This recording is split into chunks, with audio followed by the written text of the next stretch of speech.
Hello and welcome to the video by me, the Raspberry Pi guy.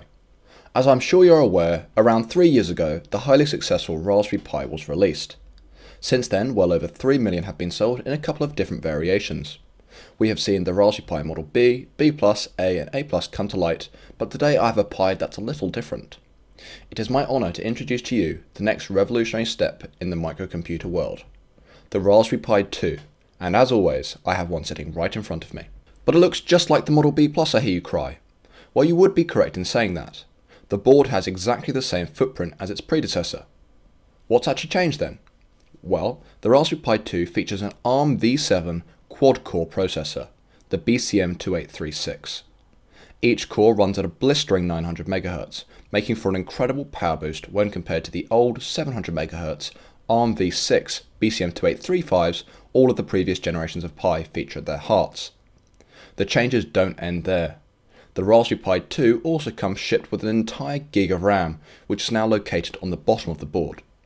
This makes for one speedy little single board computer that remarkably still costs only $35, or your local equivalent. Yup, that's right. The Pi has gone from a 700 MHz single core computer to a 900 MHz quad core monster, without changing the price. More importantly, the Foundation has done it in such a way that will make everything backwards compatible. All of the old tutorials, add-on boards, resources, etc., they will all work with the Pi 2. More information on that in a minute. After running a few preliminary tests, I can say that the performance has improved sixfold when compared to the B+. So let's take a closer look at the Raspberry Pi 2. As I previously mentioned, the board layout of the Pi 2 is exactly the same as the B+. We still have 4 USB 2s, you'll find the same 10100 Ethernet connector, as well as the usual full 1080p HDMI out. As with the B+, the 3.5mm audio jack here features a fourth pole in order to get analog video out. Moving on, the Pi 2 still requires a micro USB power supply rated at 5 volts. Also present are the camera and display connectors, as well as the 40-pin GPIO header that is of course HAT compliant. It is worth noting the pinout of the GPIO connector is identical to all of the previous Pis.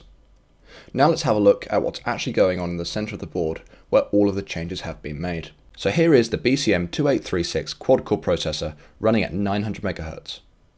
Looking back, when the Pi was first being developed in the years running up to 2012, a 700 MHz processor was considered respectable and ample with regards to the Foundation's goals of education. 3 or 4 years on, and sadly that is no longer the case.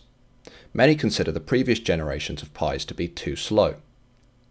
Really, in order to run the latest educational software and programs, the Pi needs to be more powerful. This led to a lot of speculation that if the Foundation released a new model with a different chip, then all of the previous work making tutorials and resources would be made invalid. Luckily, the engineers at Broadcom and Raspberry Pi have ensured that this is far from the case, as everything on the new BCM2836, apart from the ARM core, is identical to the old chip. Everything from add-on boards to Raspberry Pi books are compatible with the new Raspberry Pi 2. Eben Upton of the Raspberry Pi Foundation says that this chip has not been designed solely for Raspberry Pi, but the Pi was the primary intended customer.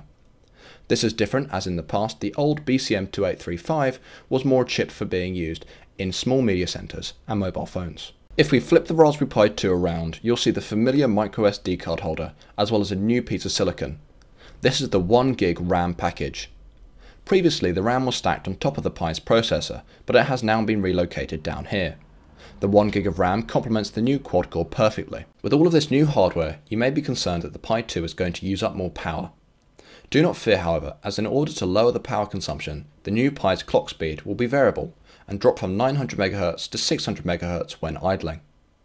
Lack of memory and processing power have been the main issues people have had with the first generation of Pis, and this upgrade addresses those complaints in spades. On the sideline, many of you will be wondering about what will happen with regards to the Raspberry Pi 1s, the B+, A+, etc. According to the Foundation, those will be continued for as long as there is demand.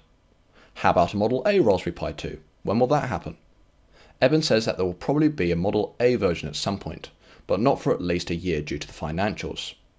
Now it's all very well talking about improved performance, but let's actually plug in the Pi 2 and see how the new hardware really affects the user experience. You can expect to see dramatic changes in performance and responsiveness of Raspbian on the Raspberry Pi 2. Educational applications such as Sonic Pi used to use around 80% of the CPU.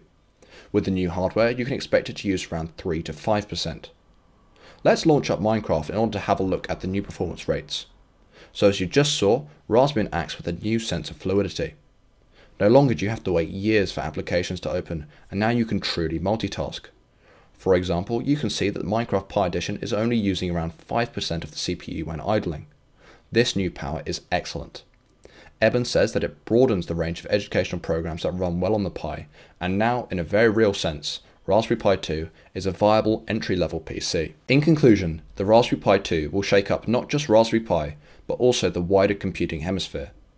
The vastly improved hardware brings the Raspberry Pi 2 into a new era of sophistication and performance, one which will promote development, support, and the making of new educational materials for all ages. All of that without changing the almost ridiculously cheap baseline cost of just $35. I, for one, cannot wait to see them in the hands of you guys and girls. That has been today's introduction to the brand new Raspberry Pi 2. I've been the Raspberry Pi Guy, and don't forget to like, subscribe and share for the very cutting edge Raspberry Pi news, tutorials and information. Thanks for watching, and until next time, bye!